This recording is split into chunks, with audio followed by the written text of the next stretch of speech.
Bonjour et bienvenue sur cette nouvelle vidéo. On se retrouve aujourd'hui pour la 5e journée de l'avancement de cet appartement. Donc tout de suite, on va pas trop parler pendant 10 ans, on va essayer d'avancer. Donc qu'est-ce qu'il nous reste à faire? Alors il va nous rester tous les rails à vérifier correctement, régler à 60, les sertir, les renforcer en les vissant, donc vu qu'ils sont doublés. Puis par la suite, voilà, on va pouvoir donc s'occuper de mettre la laine de verre, le placo. Donc j'aimerais bien que tout soit plaqué dans la journée, mais il reste encore pas mal de boulot. Mais bon, c'est ce qu'on va voir tout de suite.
Bon voilà, pour l'instant ça avance plutôt bien. Donc là en une matinée on est venu finir de railler correctement. Donc qu'est-ce que j'entends par là? Tout sertir, tout isoler. On a fini de passer les derniers câbles qui manquaient, préparer les évacuations aussi. Donc j'ai préparé également tout le schéma et tous les plans pour la future cuisine, pour savoir exactement où tout va correspondre. Alors comme vous l'avez vu, hein, j'ai fait mon petit croquis qui va se trouver donc juste ici. Je trouve que ça aide plutôt bien à pouvoir se visualiser, à voir à peu près l'aspect et le rendu qu'on veut. Alors bien sûr, là j'ai fait un petit croquis à main levée, c'est pas forcément nickel et c'est pas trop à la cote. Maintenant voilà, je vous invite à le faire sur des logiciels 3D comme tout le monde me demande, j'utilise Cozy Casa. C'est plutôt pratique et au moins vous avez un vrai rendu et vous vous apercevez à peu près de ce que vous voulez faire. Bon, en tout cas, prochaine étape, donc là on va pouvoir plaquer, donc toujours dans cette vidéo, donc on va essayer d'avancer le plus possible. J'aimerais bien que la pièce soit entièrement plaquée aujourd'hui. Dans l'après-midi, ma copine vient justement m'aider à me détapisser tous les murs qui se trouvent juste derrière moi, car comme je l'avais dit, ceux-là sont déjà isolés et sont déjà en bon état, donc je vais pouvoir juste les refibrer pour leur redonner un petit coup de jeune et qu'ils soient quand même plutôt assez propre en termes de rendu visuel. Mais après, par la suite, donc, je vais pouvoir faire les étapes assez classiques, bander, peindre, poncer, les sols, etc. Bon, après, il me reste pas mal de boulot à l'étage également. Mais bon, tout de suite, on continue, on va chercher le placo et on va pouvoir continuer tout ça.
voilà, une bonne chose de faite, donc tout est plaqué, donc ça a plutôt avancé. C'est vrai qu'à 3 tout de suite, ça avance plutôt rapidement. Donc avec l'aide de mon père, comme vous avez vu dans le précédent épisode, ça a plutôt bien avancé. On a pu s'occuper de vraiment tout plaquer, même ne serait-ce que pour brasser les plaques de placo, c'est bien plus simple.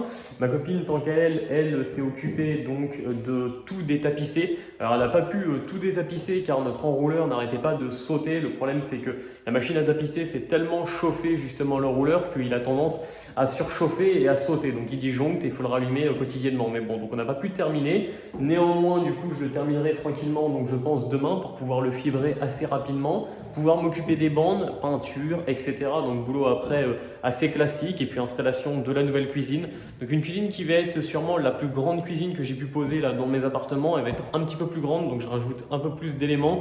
Mais voilà, je trouve que par rapport à la superficie de l'appartement, c'est ce qu'il lui fallait à peu près. En tout cas, je vous remercie d'avoir regardé cette vidéo jusqu'au bout. Donc n'hésitez pas de la commenter, de la liker, hein, ça soutient énormément. Et pour tous ceux qui se demandent encore, donc n'hésitez pas d'aller sur ma chaîne secondaire où là on parle un petit peu plus de business et d'investissement, où là on parle un petit peu moins de rénovation. Et sur celle-ci, voilà, on se contente de faire de la réno, juste on met les mains dans le cambouis comme j'aime le dire, et on essaie voilà, de retaper tranquillement ces petits appartements en attendant donc de nouveaux projets.